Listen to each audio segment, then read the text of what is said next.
Selamat malam semuanya. Ya, ini FTK edisi 28 April 2024. Seperti biasa, malam ini kita akan berikan update market IHSG dan juga membahas ide-ide yang masuk di kolom komentar. FTK edisi terakhir, edisi 25 April, hari Kamis. Oke. Ada beberapa yang masuk di kolom komentar. Terima kasih untuk Bapak Ibu yang sudah memberikan ide. Dan ini hari Minggu, berarti kita akan menyampaikan stock call minggu ini. Mungkin Bapak Ibu sudah baca di website kami. Jadi kita mulai dari IHSG terlebih dahulu ya. Jadi minggu lalu IHSG sempat rebound ya. Kita lihat chartnya dulu. Sempat rebound ke level 7.200 ya. Tertingginya 7.192 1 ya. Ini ya.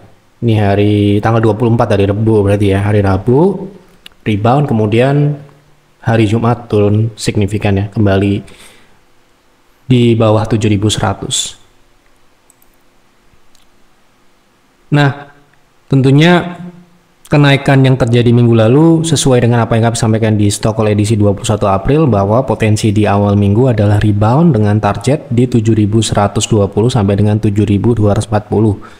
Memang tidak mencapai 7.200-an ya, hanya di 7.191 tadi, kemudian turun ya.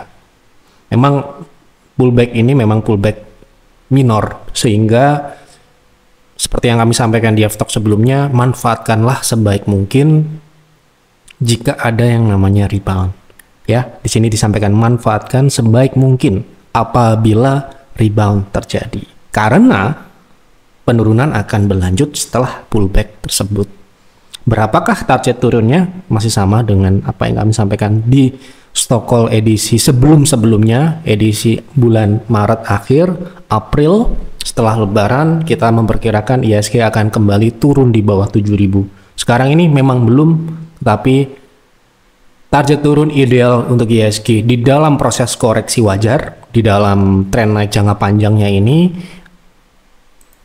ya, itu adalah 6.900, bahkan bisa lebih sebenarnya, karena di sini jelas terdapat gap sesuai dengan Gartley teori. Gap akan ditutup dalam proses koreksi kali ini. Jadi kalau kita melihat dari penurunan yang terjadi saat ini belum mencapai pada klimaks atau penurunan yang seharusnya. Jadi masih akan ada proses-prosesnya. Tentu saja untuk turun ke sana ya ada perlawanan dan sebagainya ya. Kemudian kebetulan memang penurunan ini sejalan dengan sentimen-sentimen yang ada, tidak hanya dari sisi teknikal tetapi dari sisi fundamental memang mendukung untuk terjadi penurunan di kuartal kedua ini ya. Dan kuartal kedua ini mungkin ya memang agak berat untuk indeks ya. Jadi akan terjadi penurunan yang berkelanjutan dalam jangka pendek ya, kuartal 2 ya. Nah, ini bisa dipandang sebagai hal yang positif dan juga negatif. Negatif jika Anda punya posisi di atas, positif apabila memang Anda menunggu momentum ini untuk berinvestasi. Makanya seperti yang kami sampaikan ya, mau saham apapun, terutama saham big caps yang berkorelasi signifikan dengan indeks, tentu saja membeli sebelum ada penurunan indeks itu adalah membeli yang cukup mahal, pembelian yang secara ya momentum kurang tepat, sehingga berpotensi terjadi penurunan dari investasi. Nah, sekarang ini IHSG sudah mulai turun nih ya. Berapa persen sih ini penurunannya? Apakah ini termasuk diskon atau belum diskon gitu ya? Sekarang ini penurunan IHSG itu baru 5%. Diskon yang kita harapkan adalah di 6.900 itu sekitar 7%. Ya, artinya kita punya target penurunan itu sekitar 7%. Untuk indeks ya, tentu saja saham berbeda. Ya, seperti BRI contohnya turunnya 20% ya. Beberapa saham yang lain mungkin turunnya relatif sama dengan indeks, tetapi target ini adalah target secara umum, secara market, di mana ya itu adalah acuan kinerja. Kalau kita turunnya lebih dari 7%, artinya kinerja kita jauh di bawah atau dikalahkan oleh indeks. Yang kita harapkan adalah kita tetap positif atau paling tidak di atas indeks, ya. Itu adalah target dari investasi dan juga trading tentu saja. Nah, sehingga jika terjadi penurunan seperti ini, ada saham-saham yang memang kita sudah siapkan seperti yang kami sampaikan di Yeftok sebelum Lebaran, ya, bahwa kita memang belum merekomendasikan saham baru, ya, karena kita menunggu momentum terjadinya penurunan indeks, koreksi yang terjadi dalam jangka pendek yang mungkin terjadi di kuartal 2 dan sekarang ini sudah terjadi. Saham-saham seperti apa yang kita incar? Tentunya bukan BRI, bukan BCA, atau bukan Bank Mandiri, karena untuk masuk di saham-saham seperti itu yang big caps buat kami itu harus menunggu koreksi yang sangat besar, ya. Dalam hal ini indeks, ya. Kita ulang sedikit, kita hanya masuk di saham seperti BCA, Mandiri, BRI, BNI di 2020. PIR dirilis 2018, baru investasi saham BRI, Telkom, BNI itu di 2020. Kenapa ya 2020 adalah diskon terbesar yang tidak boleh kita lewatkan. Nah, kalau saat ini bagaimana ya? Seperti kami sampaikan di pembahasan BRI sebelumnya, penurunan yang terjadi itu belum apa-apa. Kita menunggu di 4.700, itu pun kita masih melihat yang lain. Seperti apa yang kita lihat? Seperti ini untuk PIRS. Inilah saham terbaru yang akan kita rekomendasikan dalam minggu ini. Ya, ini adalah saham yang memang kita sudah lama incar dari sisi pertumbuhan. Ya, seperti yang Anda lihat pertumbuhannya sangat konsisten.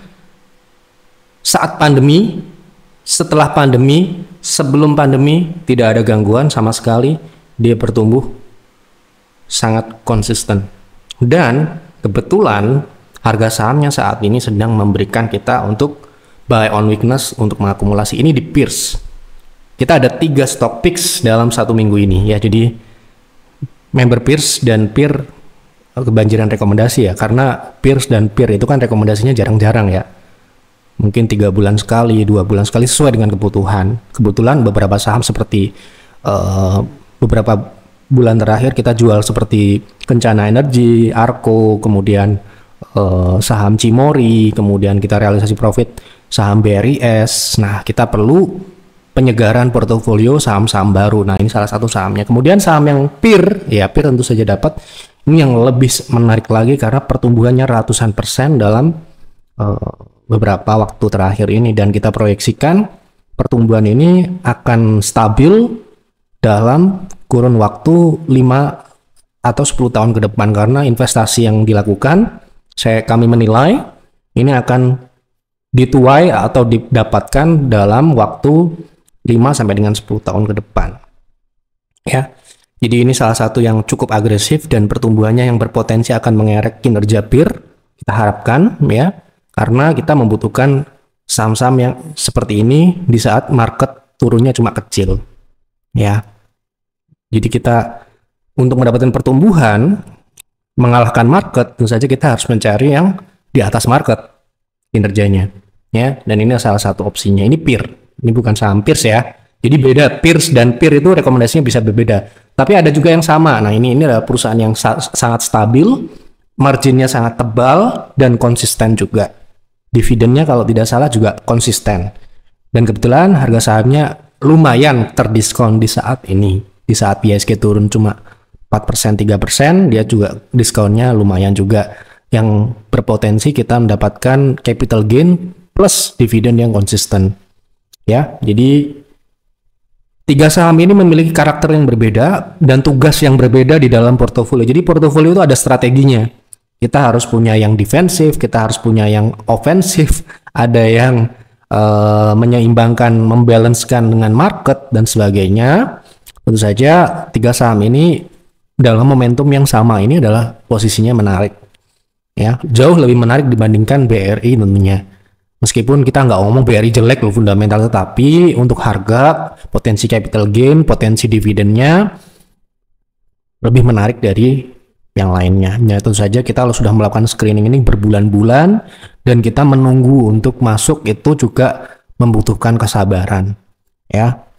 Dan kita kan dalam berinvestasi itu kan nggak gerusa-gerusu, harus melihat dari kondisi global dan sebagainya, apa potensi-potensi ke depan jika terjadi, misalkan terjadi konflik di Timur Tengah menjadi melebar, ya, eskalasinya, kemudian pelemahan rupiah itu efeknya apa, kemudian kegagalan BI dalam mengatasi kebijakan yang kemarin kurang tepat itu akan seperti apa. Kita sudah proses itu ke dalam kebijakan keputusan investasi yang kita akan jalankan di peer ataupun di peers. Tentunya kita kemarin juga merealisasikan saham BRIS, BSI di 2.600, 2.800, kemudian kita jual beberapa saham yang lain, dan ini juga kita akan menukar beberapa posisi. Itu adalah merespon apa yang terjadi di market. Jadi portofolio kita itu aktif, ya, tidak pasif. Jadi tidak sama dengan orang-orang yang mungkin beli kemudian di hold selama-lamanya, bukan, ya, karena kita tentu saja membutuhkan rekomendasi baru, member baru harus dapat rekomendasi baru juga, harus dapat peluang-peluang baru, ya. Seperti itu kira-kira. Jadi merespon penurunan IHSG ini buat kami ini adalah peluang yang sangat bagus, meskipun tidak akan sebagus 2020 di mana itu hanya akan terjadi mungkin dalam 1 dekade atau 2 dekade baru ada seperti itu peluangnya. Yang saya lihat itu mungkin terjadi di 2008, baru 2020, ya, tahun 98, ya. Jadi peluang ketika orang lain takut, ya itulah Anda akan mendapatkan peluang yang sangat bagus. Tetapi sekarang ini yang terjadi penurunan seperti sekarang ini, saya rasa penurunan yang masih dalam kategori sedang, bukan yang sangat menarik, gitu ya. Ya, kami tipikal yang memang seperti itu. Di saat penurunan IHSG itu sedang, kita masih akan fokus kepada growth stock karena memang strategi yang kita pakai di dalam sistem investasi kita adalah growth investing, bukan tentunya bukan big caps yang kita beli kalau kondisinya normal, gitu ya. Kalau Anda mencari rekomendasi big caps, ya tentunya harus menunggu market crash. Kalau di tahun-tahun biasa, ya kita akan menyajikan saham-saham seperti tahun lalu seperti Kin, Arko, kemudian Temas beberapa tahun yang lalu, ya. Kemudian ada banyak lah, ya, saham-saham yang kategorinya adalah bukan big caps, lebih ke small dan mid cap, ya. Itu strategi, ya. Ada yang cocok, ada yang tidak cocok, itu sesuai aja, ya, sesuaikan saja. Oke, kita masuk ke pembahasan saham yang pertama. Oke, Pak F, tolong bahas Dian untuk invest jangka panjang, apakah layak dan sebaiknya masuk di area harga berapa jika layak invest?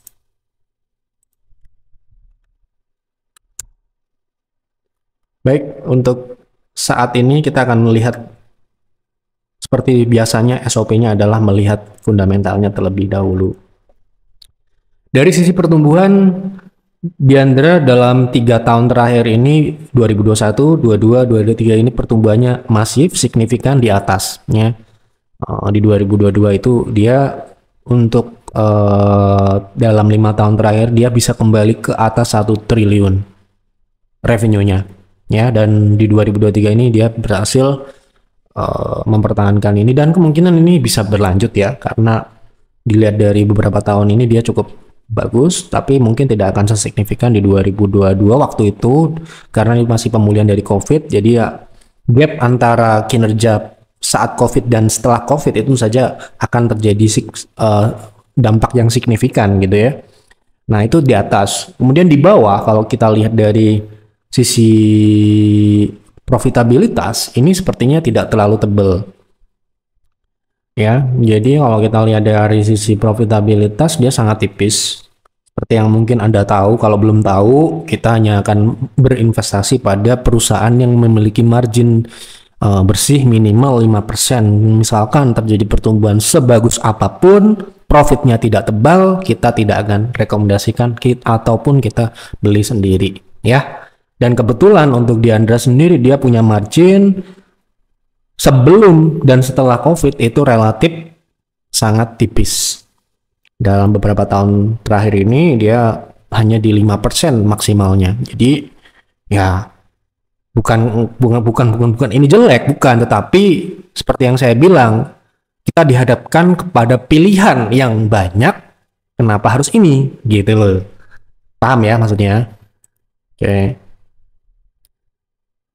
Tolong bahas ULTJ, bahas apa? Nah ini silahkan ditambahkan, silahkan berikan keterangan untuk dapat dibahas. Misalkan seperti Pak Agus, misalkan tanya untuk investasi, silahkan Anda tambahkan di situ. Jadi kita hanya akan bahas untuk ide yang ada keterangan atau pertanyaan yang lebih spesifik. Mohon dibantu analisa GIA, forecast berapa bulan bisa uptrend lagi, saya sudah nyangkut di GIA dan sudah drop 18% hingga harga hari ini dan dalam jumlah yang besar. Wah. Nah ini bagus ya. Jadi seperti ini yang saya harapkan.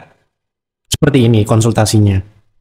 Jadi seperti ini ya. Kalau bertanya ataupun berkonsultasi dengan advisor kami di peers ataupun di PTR itu sampaikanlah dengan sejelas-jelasnya. Panjang nggak apa-apa.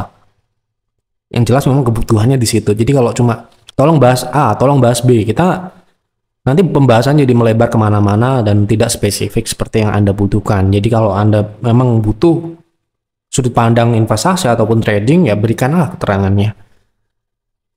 Ya pertama-tama kita merujuk pada case.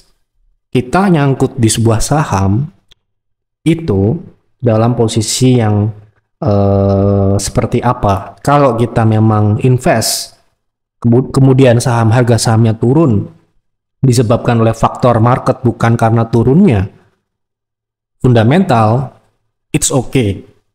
Ketika nanti market pulih, dia juga ikut pulih. Itu ya, ini sedikit edukasi dulu sebelum membahas GIA. Tetapi jika kita nyangkut di sebuah saham investasi ya, dalam konteks investasi, tetapi fundamentalnya memang juga turun atau tidak lagi memenuhi syarat layak invest, misalkan tadi seperti Dian, marginnya ternyata turun di bawah 5%. Ya, kita harus jual. Itu kalau konteks investasi. Nah, kalau trading, acuannya ada teknikalnya.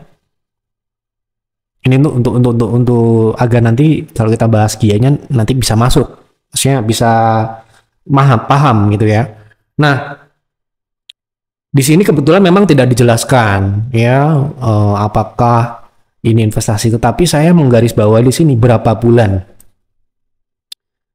Di dalam pemahaman saya yang saya pahami dan saya gunakan dalam mengambil keputusan kita megang saham itu berapa lama time horizonnya, itu adalah perspektif short, medium, and long term. Kalau kita mainnya bulan, berarti itu konteksnya bisa dalam trend following atau kita membeli berdasarkan tren yang berjalan dalam jangka menengah, dan juga investasi yang juga bisa berjalan berbulan-bulan. Ya, jadi saya nggak akan mengambil perspektif trading karena di sini tanya berapa bulan. Apakah ini sudah uptrend? Berapa bulan uptrendnya? Tentu saja ini sulit untuk dijawab. Kita hanya akan merespon, bukan ini kan posisi saat ini dia nggak uptrend. Dan mungkin kalau nggak salah GIA ini masuk ke dalam full auction, yang mana ya kita tidak akan mudah untuk melakukan transaksi seperti saham-saham yang biasanya. Sehingga kami akan cenderung tidak merekomendasikan ini dari sisi likuiditas dan kemudahan dalam transaksi. Kedua, Jeff di peers PTR tidak boleh merekomendasikan saham di bawah 70 ya, dan saham ini di bawah 60. Kebetulan saham ini posisinya di bawah 70 sehingga ya kita tidak rekomendasikan saham seperti GIA ini untuk dalam kondisi saat ini. Sebisa mungkin ya segera dijual dan ditukarkan ke saham yang lain sebisa mungkin ya, artinya ya bisa nggak dijual saya nggak tahu, silahkan Anda coba karena saham ini dengan fundamental yang ada ya dia memang membaik ya. Kalau kita lihat dari sisi profit 2023 kemarin dia memang posisinya positif, namun Anda perlu lihat Tidak semua yang positif di bawah itu bagus. Ya, seperti biasa, itu hasil dari apa? Operasional kah? Atau tidak organik? Atau alias bukan dari operasional? Bukan dari operasional itu tidak bersifat berkelanjutan atau berulang di tahun-tahun mendatang. Yang kita ekspektasikan sebagai investor adalah profit yang berulang-ulang pada tahun-tahun selanjutnya setelah kita invest di sebuah perusahaan. Kalau kita melihat profitnya sangat bagus sekarang, ternyata itu tidak organik, kemudian kita beli sahamnya, kemudian tahun depan tidak berulang tentu saja karena itu bukan organik. Ya, kita tidak akan dapat apa-apa, alias kita terdilusi, terbiaskan oleh kondisi saat ini. Padahal kan kita invest adalah untuk masa depan, bukan saat ini, kinerja saat ini. Kinerja saat ini untuk memproyeksi depan. Hasil organik atau bukan, hasil dari operasional atau bukan gitu loh. Nah, sedangkan saya rasa Garuda ini agak berat, masih berat untuk ke sana. Masih banyak pilihan yang lain sekali lagi. Sekali lagi ya, kalau kita ditanya, kita selalu bilang seperti itu karena saham itu nggak cuma satu. Kita dihadapkan oleh banyak pilihan. Kalau kita salah di posisi